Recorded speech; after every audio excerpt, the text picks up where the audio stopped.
नमस्कार. तर इंद्रायणी या मालिकेच्या आजच्या भागात आपण पाहणार आहोत की आदू खूपच चिडलेला असतो आणि तो स्वतःशीच म्हणत असतो की आपलीच माणसं अशी करतात. मला माहिती आहे माझ्या आईचा जीव आहे माझ्यावर, पण हे सगळं आता जीव घेणं झालं आहे. तितक्यात आता तिथे इंदू येते आणि आदूला असं एकट्यातच बोलताना बघून त्याला विचारते की काय आदू एकटाच बडबडतोय, आणि विचारते की येत नाही का तू. तेव्हा आदू चिडून म्हणतो की झोप उडाली आहे माझी. तेव्हा इंदू हसायला लागते आणि म्हणते की अधोक्षज महाराज झोप उडाली आहे का? प्रेमात डुबला आहात तुम्ही. जी पण पोरगी आहे ना तुझ्या मनातली, तिने तुझं सुख चैन झोप सगळं उडवलं आहे. तेव्हा आदू खूप लाजायला लागतो आणि म्हणतो की ते तर आहेच. तेव्हा इंदू म्हणते की आहेच आणि खुश होऊन म्हणते की मग प्रकरण पुढे नाही की. तेव्हा आदू चिडत म्हणतो की कसं नेणार गं, आई माझी, आईचं काय करू मी. तेव्हा इंदू म्हणते की त्या काही नाही म्हणणार तुला. तेव्हा आदू म्हणतो की का काही नाही म्हणणार. अगं तिला ती नळदुर्गची प्रमिला नाही का, तिच्यासोबत लग्न फिक्स करून टाकायचं आहे माझं. तेव्हा इंदू म्हणते की अरे मग प्रमिला किती सुंदर दिसते, काय प्रॉब्लेम आहे. तेव्हा आदू म्हणतो की ती सुंदर दिसते म्हणून हो म्हणू का, पण मला जी आवडते त्या मुलीचं काय मग. आता इंदू थोडीशी लाजायला लागते आणि म्हणते की खूप प्रेम करतोस ना तिच्यावर, चांगलं आहे, प्रेम करायलाच पाहिजे. तेव्हा आदूसुद्धा खूप खुश होतो आणि म्हणतो की बरोबर आहे तुझं, प्रेम तर करायलाच पाहिजे आणि ते व्यक्त पण करायला पाहिजे. आणि म्हणतो की इंदू मी या क्षणी मला जी मुलगी आवडते ना तिला माझ्या मनातलं सगळं सांगून टाकणार आहे. असं म्हणून आदू इंदूला त्याच्या मनातलं सगळं सांगणारच. तितक्यात गोपाळ तिथे येतो आणि आता इंदू गोपाळला बघून खूप खुश होते आणि म्हणते की गोपाळ. आता गोपाळला असं अचानक आलेलं बघून आदूचा सगळा मूड खराब होतो आणि आता गोपाळ आदू आणि इंदूकडे बघत म्हणतो की इंदू अरे कसल्या एवढ्या गप्पा चालू आहेत. तेव्हा आदू रागाने म्हणतो की काय नाही सोड. आता आदूला असं बोलताना पाहून गोपाळ खूप आश्चर्याने आदूकडे बघायला लागतो, तर इंदूसुद्धा आदूकडे बघायला लागते. तर दुसरीकडे आपण पाहतो की मोठ्याबाई आणि प्रेमनाथ बोलत असतात. आता प्रेमनाथ मोठ्याबाईंना म्हणतो की सासूबाई ब्रेकिंग न्यूज कळाली का. तेव्हा मोठ्याबाई म्हणतात की आता टाईमपास नको या मुद्द्याचं बोला. तेव्हा प्रेमनाथ म्हणतो की अहो ते आपले भावी सरपंच मोहितराव बोडके, त्यांनी आपल्या व्यंकट महाराजांना ते कीर्तन करायला सांगितलं होतं बघा. तेव्हा मोठ्याबाई म्हणतात की हो त्यांना सांगणार आहे, मला थोडी सांगणार आहेत. आता यावर प्रेमनाथ म्हणतो की तसं नाही सासूबाई, झालं आहे असं की व्यंकट महाराजांची तब्येत झाली आहे खराब आणि आता ते कोणाला फोन करणार आहेत माहिती आहे का, आपल्या बालकीर्तनकार इंद्रायणी सोपानवाडीकरला. तेव्हा मोठ्याबाई खूप टेन्शनमध्ये येतात आणि प्रेमनाथला विचारतात की काय बोलताय तुम्ही. तेव्हा प्रेमनाथ म्हणतो की सासूबाई लक्षात घ्या, पाठराखीणबाईंनी हे कीर्तन केलं ना तर ते भावी सरपंच मोहितराव बोडके यांच्या मर्जीतला होतील त्या. सासूबाई विचार करा, आता पॉवरफुल होतील त्या आणि तुमचा डाऊनफॉल चालू. आता एखादी टेकडी जर उभी राहिली ना तर त्याच्या बाजूला दरी आपोआपच निर्माण होते.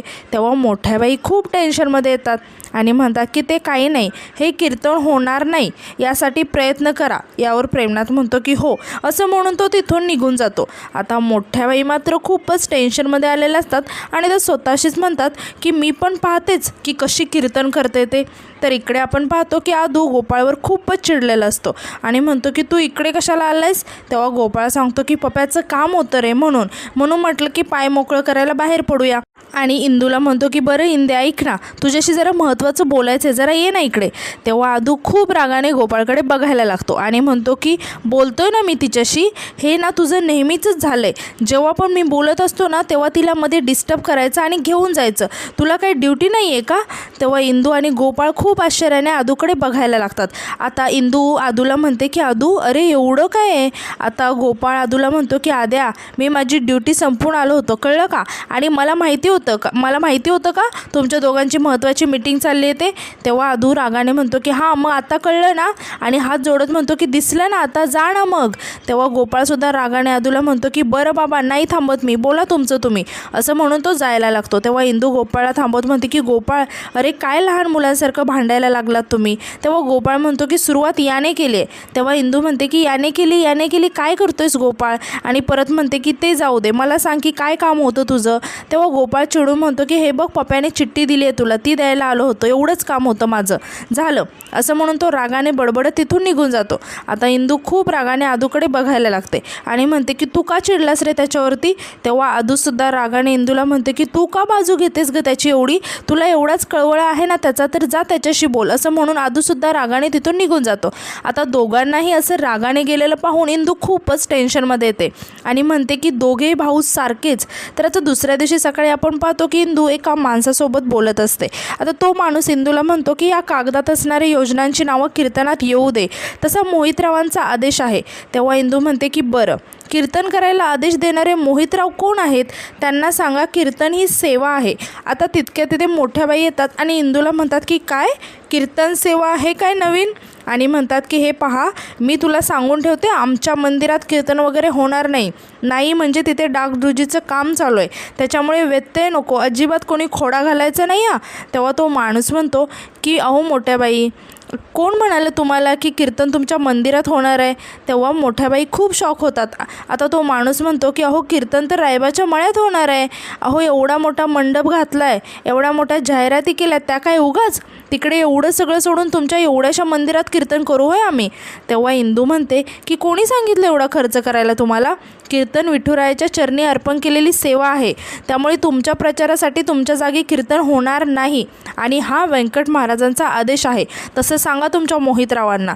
तेव्हा तो माणूस म्हणतो की मोहितराव आहेत ते कार्यक्रम ठेवूही शकतात आणि जागा बदलूही शकतात, मेन आहेत ते. तेव्हा इंदू रागाने म्हणते की अजिबात नाही हा, इथले मेन व्यंकू महाराज आहेत, त्यांना विचारल्याशिवाय तुम्ही जागा कशी काय बदलली?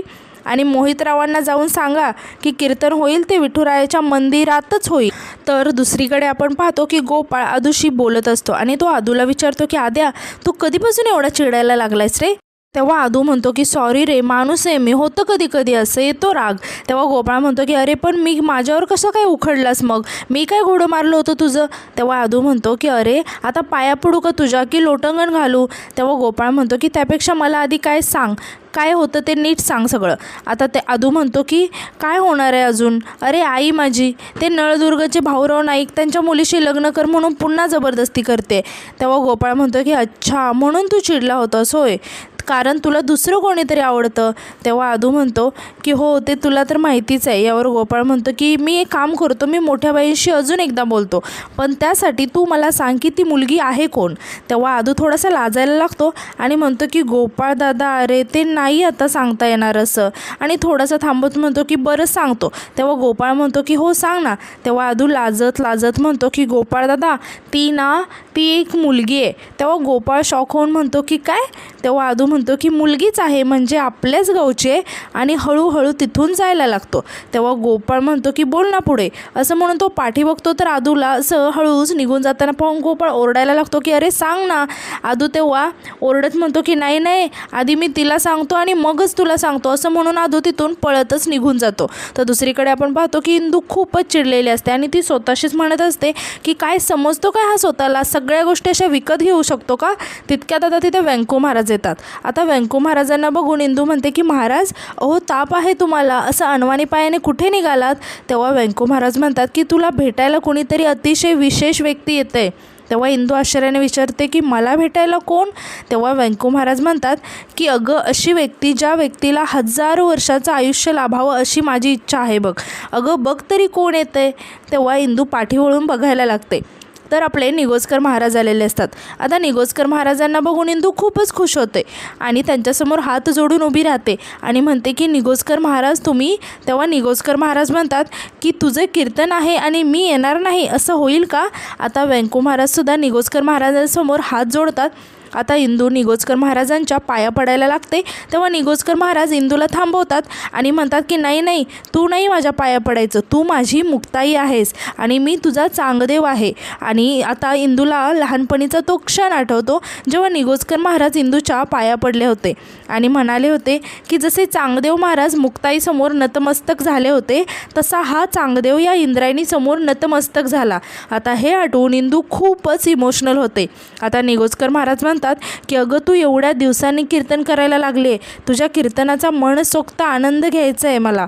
तर दुसरीकडे आपण पाहतो की मोहितराव खूपच चिडलेला असतो आणि रघु नावाचा एक माणूस मोहितला सांगायला लागतो की हो ना साहेब, तोंडावरती बोलली आहे ती माझ्या. तेव्हा मोहितराव रघुला म्हणतात की आणि तू आला तिचं ऐकून मूर्खासारखं. नाही, चूक आमचीच झाली, तुला तिकडे पाठवलं ना ते एक कामाचं नाही आहे, माझ्याशी पंगा घेते काय ती? लय माज आहे ना ते इंदीला, तिचा हा माज ना हा मोहितराव बोडकेच उतरवणार. तर दुसरीकडे आपण पाहतो की मोठ्याबाई प्रेमनाथला म्हणत असतात की त्यामुळे हिच्या कीर्तनासाठी एवढा मोठा मंडप बांधून ठेवला आहे आणि ही कीर्तन करणार कुठे, तर विठुरायाच्या मंदिरात. हे ऐकल्यावर मोहितरावांचं काय होईल. तेव्हा प्रेमनाथ खूप खुश होतो आणि म्हणतो की गावात त्यांची इज्जत जाईल आणि आयुष्यभर पाठ राखीन बाईंवर डूक धरून राहतील. आणि परत खुश होत म्हणतो की सासूबाई, काय डोकं लावलं तुम्ही, तुमच्या याच गोष्टीचा अभिमान वाटतो बघा आम्हाला. तर दुसरीकडे इंदू पप्याने इंदूला दिलेली चिठ्ठी वाचत असते आणि ती चिठ्ठी वाजून इंदू पप्याला फोन करते आणि पप्याला म्हणते की पप्या, हे वाचलं मी सगळं, आपण या मोहितरावाची जरा डिटेल माहिती दे रे मला. तर बाहेर व्यंकू महाराज आणि निगोजकर महाराज बोलत असतात. आता तितक्या तिथे इंदू येते आणि व्यंकू महाराजांना म्हणते की महाराज. तेव्हा व्यंकू महाराज आणि निगोजकर महाराज इंदूकडे बघायला लागतात. आता इंदू खूपच इमोशनल झालेली असते आणि व्यंकू महाराजांना म्हणते की महाराज मला माफ करा, मी तुम्हाला त्रास देते, पण आता ना मला हे बोलावंच लागणार आहे, कारण मला या गोष्टीचा त्रास व्हायला लागला आहे. तेव्हा व्यंकू महाराज आश्चर्याने इंदूला विचारतात की काय झालं बाळा. तेव्हा इंदू व्यंकू महाराजांना सांगते की महाराज, ही कीर्तन सेवा होणार नाही. तेव्हा व्यंकू महाराज खूप शॉक होतात. तर निगोजकर महाराजसुद्धा इंदूकडे बघायला लागतात आणि म्हणतात की इंदू, अगं काय बोलतेस तू. तेव्हा इंदू म्हणते की महाराज, अहो बोलावं लागतंय मला असं, कारण ज्या माणसाचं नाव आपल्या कीर्तनाशी जोडलं जातं आहे तो फ्रॉड आहे. तेव्हा व्यंकू महाराज आणि निगोजकर महाराज खूप शॉक होतात आणि आता इंदू म्हणते की आपल्या गावाला लुटून खाल्लं याने, आपल्या गावचे विद्येचे मंदिर, विठ्ठूच्या वाडीची शाळा उभी नाही राहिली यांच्यामुळे, आणि त्यांचा प्रचार करायला आपण कीर्तन करायचं. नाही महाराज, मला नाही वाटत की हे कीर्तन झालं पाहिजे. तेव्हा निगोजकर महाराज रागाने म्हणतात की आजचं कीर्तन हे झालंच पाहिजे. तेव्हा इंदू आणि व्यंकू महाराज आश्चर्याने निगोजकर महाराजांकडे बघायला लागतात. तर आता यानंतर आपण पाहतो की सर्वजण मंदिरात कीर्तनासाठी जमलेले असतात आणि इंदू कीर्तन करत असते. आता इंदू सर्वांना नमस्कार करते आणि म्हणते की माझे व्यंकू महाराज म्हणतात की विठुराया पाठीराखा असतो, म्हणून पहिला नमस्कार माझ्या विठुरायाला केला. आता व्यंकू महाराज त्यांच्या कीर्तनातून नेहमी एक ओवी सांगतात आणि ती ओवी म्हणायला लागते आणि सांगते की म्हणजे श्रोता आणि वक्ता दोघांमध्ये भगवंत असतो, म्हणूनच दुसरा नमस्कार तुम्हा सगळ्यांना. आणि म्हणते की माऊली बऱ्याच वर्षाने लहानपणानंतर आता एकटी कीर्तन करायला उभी राहिली आहे. व्यंकू महाराजांच्या कीर्तनाला साथ देत असताना, त्यांचं कीर्तन ऐकत असताना असं वाटतं की आपला अभ्यास किती टोकडा आहे, त्यामुळे हे लेकरू जर चुकलं माकलं तर तुम्हा सगळ्यांना पदरात घ्यायचं आहे बरं का. आता मोहित मध्येच ओरडून कॅमेरामॅनला म्हणतो की अरे पुढून घे ना, सगळं दिसलं पाहिजे, पुढून घे. तेव्हा सगळेजण खूप शॉक होऊन मोहितकडे बघायला लागतात. आता मोहित म्हणतो की ते उद्या पेपरात बातमी द्यायची आहे ना. आता इंदूला आठवतं की निगोजकर महाराज इंदूला म्हणाले होते की कीर्तनातून फक्त प्रचार होतो भक्ती संप्रदायाचा. कीर्तन म्हणजे फक्त नामस्मरण, देवाचा उदो उदो नाही आहे. कीर्तन म्हणजे जनजागृती, लोकांचे डोळे उघडण्याचं काम आपण कीर्तनातून करतो. आणि हा जो कोणी माणूस तू म्हणतेस ना, तो जर लुटारू बदमाश असेल ना, तर त्याचा खरा चेहरा लोकांसमोर आणणं हे आपलं कर्तव्य आहे. आता हे आठवून इंदू म्हणायला लागते की तर माऊली, आजचं कीर्तन आहे ना फार विशेष आहे. ज्या कीर्तनासाठी आपण सगळे जमलो आहोत ना, त्याचं कारण एकदम स्पेशल आहे. ते कारण म्हणजे इलेक्शन, मतदान आलं आहे ना आता. आणि म्हणते की तुम्हाला सांगते, आमचे पप्पू शेठ आहेत ना, खूप मोठे कार्यकर्ते आहेत बरं का. आजचे कार्यकर्ते ते उद्याचे भावी नेते. आणि पप्प्याला म्हणते की मला सांगा पप्पू शेठ, एक चांगला नेता काय करतो. तेव्हा आपला पप्पा म्हणतो की चांगला नेता नेहमी जनतेसाठी झिजत असतो बघा. अगदी बरोबर. तेव्हा इंदू म्हणते की बरोबर माऊली, आमचे हे कार्यकर्ते जनतेसाठी इतके झिजलेत की पोट फार खपाट झाले बघा त्यांचं. माऊली, पण आमच्या पप्पू शेठसारखं मोहितरावांचं नाही आहे बरं का. बघा बरं त्यांच्याकडे किती रुबाबदार फिट आहेत. आणि म्हणते की आता माऊली मला सांगा, इतके रुबाबदार नेते जनतेसाठी झटतात की नाही हे आपल्याला कसं कळणार, हे कळलं पाहिजे की नाही. आणि म्हणून संत चोखामेळा आपल्याला सांगून गेले असं म्हणून ते अभंगाच्या काही ओळी म्हणून दाखवायला लागते. आता इंदू म्हणते की म्हणजे सांगण्याचं तात्पर्य हे की वरी अंगाला पाहून फसू नका. आता तुम्ही रायबाचं बघितलं असेल, केवढा तो मंडप बांधलाय. हे कीर्तन तिथे झालं नाही म्हणा, पण काय तो मंडप, काय ते बॅनर, 4-5 बॅनर इथे आले. आणि ती सर्वांना म्हणते की बघा सगळेजण या बॅनरकडे बघा. तेव्हा सगळे मोहितरावांच्या बॅनरकडे बघायला लागतात. आता इंदू पप्प्याला म्हणते की पप्पू शेठ तुम्ही सांगा, काय वाटतं तुम्हाला या बॅनरकडे बघून. यावर पप्प्या अडखळत विचारतो की काय वाटतं म्हणजे. तेव्हा इंदू म्हणते की म्हणजे हेच वाटत असेल ना की मी आणि इंदू हे कीर्तन मोहितरावांच्या प्रचारासाठी करत बोलत आहो म्हणून आणि विचारते की वाटतं का. यावर पप्प्या अडखळत म्हणतो की असं वाटतंय खरं. तेव्हा इंदू म्हणते की वाटतंय.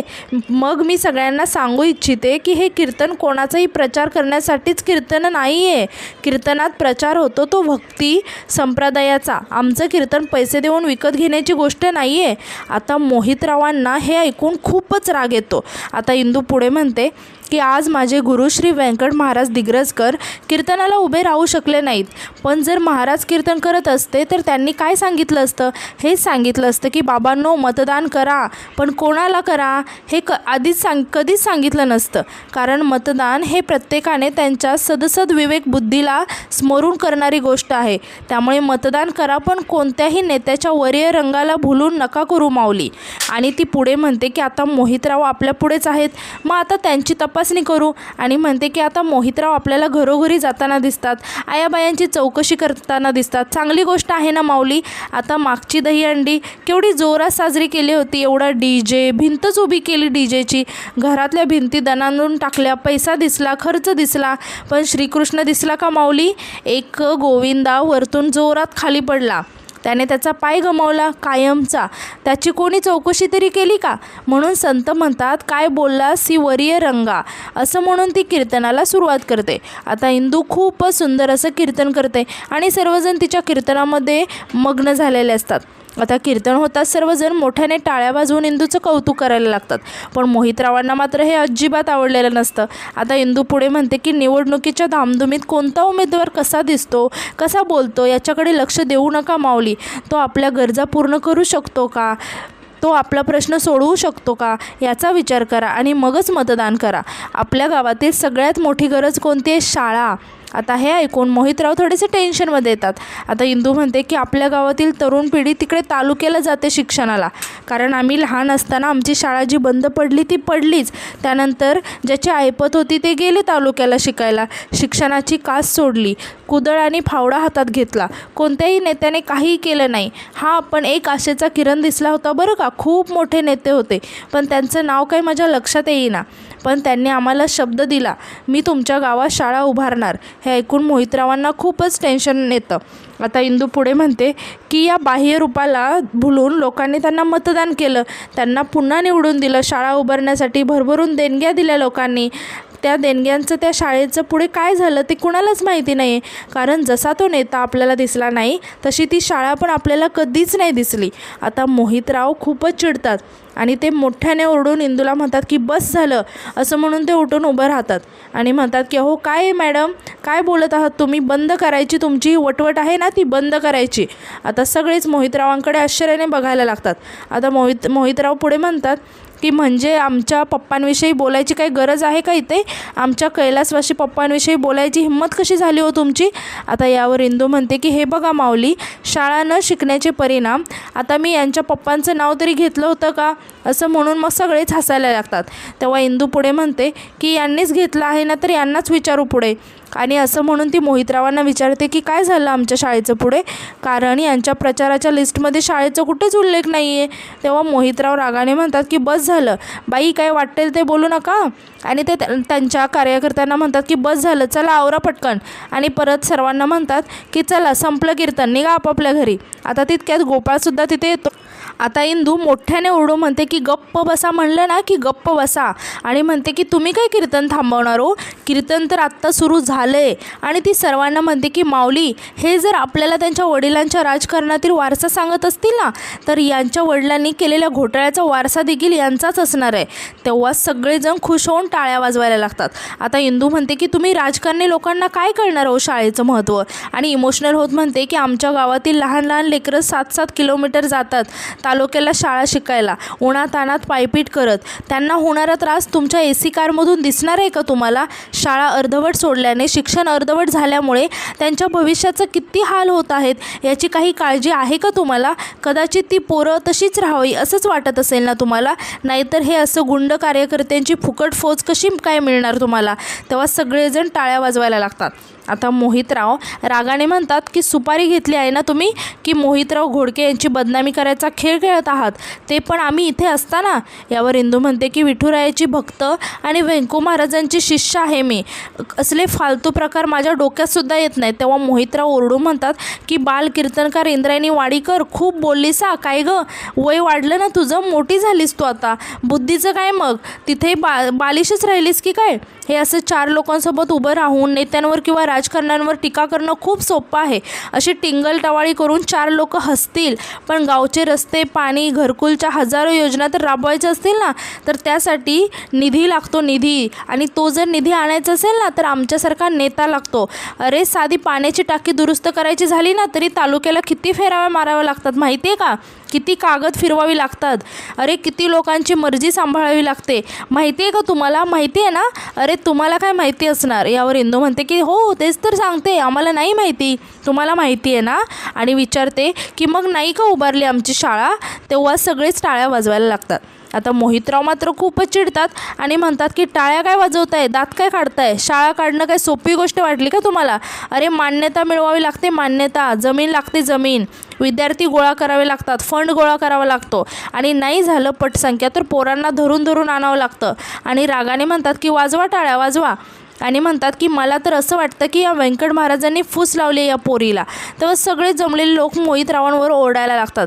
यावर व्यंकट महाराज उठून उभं राहतात आणि लोकांना शांत बसायला सांगतात. तेव्हा मोहितराव म्हणतात की व्यंकट महाराज, त्यांना काय शांत बसवत आहे, शांत जर बसवायचंच असेल ना, तर तुमच्या या लाडक्या शिष्याला बसवा. त्यांना समजावून सांगा की शाळा काढणं हे कीर्तनात टाळ कुटणं एवढं सोपं नाही आहे. आता इंदू रागाने ओढून म्हणते की बस, विठुरायाच्या भक्ताची हेटाळणी करायची नाही आहे, आणि व्यंकट महाराजांबद्दल बोलताना तोंड सांभाळून बोलायचं. यावर मोहितरावसुद्धा ओरडून म्हणतात की तू सुद्धा तुझी जीभ सांभाळून बोल, आणि एवढाच जर पुळका आहे ना शाळेचा, तर चल तू सुरू करून दाखव शाळा. हा मोहितराव बोडके अख्ख्या गावासमोर चॅलेंज करतोय तुला, चल सुरू करून दाखव शाळा. तेव्हा व्यंकू महाराज म्हणतात की मोहितराव, आता या क्षणाला आपल्या गावाची गरज काय आहे हे फक्त इंदूने तिच्या कीर्तनातून सांगितलं आहे, पण शेवटी ज्याचं ते काम आहे ते त्यांनीच करायला पाहिजे. यावर मोहितराव म्हणतात की अहो व्यंकट महाराज, तुम्हाला नक्की काय म्हणायचं आहे. मी काम करत नाही करत, अहो करतो आहे ना, कामच करतोय, पण आमच्या कामात कोणी नाक खुपसायचं नाही, आणि जर का कोणी नाक खुपसलं तर त्याला जागीच कापू. आता गोपाळ मोठ्यानं एवढं म्हणतो की ए मोहिते, मापाता मर्यादा सोडून बोलशील तर. यावर मोहितराव म्हणतो की डॉक्टर, अरे तू पेशंट सांभाळ, त्यांना गोळ्या दे. आता गोपाळ खूपच चिडलेला असतो आणि मोहितरावांच्या अंगावर त्यांना मारायला धावून जातो. आता मोहितरावसुद्धा खूपच चिडतात आणि ते सुद्धा गोपाळला मारायला धावतात. तेव्हा सर्वजण त्या दोघांना अडवण्याचा प्रयत्न करायला लागतात. तेव्हा सगळेजण खूपच घाबरलेले असतात. आता व्यंकू महाराज म्हणतात की शांत व्हा. आता तर मोहितराव पुढे म्हणतात की काय आहे हे व्यंकट महाराज, हेच आहेत का तुमचे संस्कार. एखाद्या राजकारण्याला असं कात्रीत पकडणं, त्याची बदनामी करणं, त्याच्यावर टीका करणं, हे सगळं खूप सोपं असतं हो, पण प्रत्यक्षात एक जरी वीट लावायची झाली ना, तर विठ्ठलाचं तर सोडाच, पण सगळेच देव आठवतील यांना. आणि ते इंदूला म्हणतात की इंद्रायणी सोपान वाडीकर, चॅलेंज देतो तुला, येत्या वर्षभरात जर का तू शाळा उघडली ना, तर हा मोहितराव बोडके केस भादरून अख्ख्या गावात फिरेल. तेव्हा सगळेच घाबरून मोहितरावांकडे बघायला लागतात. तेव्हा मोहितराव पुढे म्हणतात की आणि जर का तू हे चॅलेंज हरलीस ना, तर ही पोपटपंची आहे ना, हे कीर्तन बंद करायचं, ते पण कायमचं. आता हे सगळं ऐकून सगळेच खूप शॉक होऊन मोहितरावांकडे बघायला लागतात. यावर इंदू काहीच बोलत नाही. तेव्हा मोहितराव म्हणतात की काय झालं, आवाज बंद, असं म्हणून तो मोठ्याने हसायला लागतो आणि तिथून जायला लागतो. आता इंदू त्यांना आवाज देऊन थांबवते आणि म्हणते की कुठे चाललात, घेतलं तुमचं चॅलेंज. आता सगळेच खूप शॉक होऊन इंदूकडे बघायला लागतात. आता इंदू इकडे खूपच इमोशनल होते आणि म्हणते की माऊली, आज यांनी एका कीर्तनकाराचा अपमान केला आहे. एक कीर्तनकार काहीही करू शकत नाही असं यांना वाटतं. कीर्तनकार काय काय करू शकतो ना, हे तुम्ही राजकारणी लोकांना दाखवायची वेळ आली आहे. आणि म्हणते की घेतलं तुमचं चॅलेंज. उन्हातानात पायाची पायपीट करीत जाणाऱ्या पोरांची शपथ घेऊन सांगते की मी इंद्रायणी सोपान वाडीकर गावात शाळा सुरू केल्याशिवाय स्वस्थ बसणार नाही. आता हे ऐकून सगळेच खूप शॉक होतात आणि इंदूकडे बघायला लागतात आणि खुशसुद्धा होतात. आणि आजचा भाग इथेच संपतो. धन्यवाद.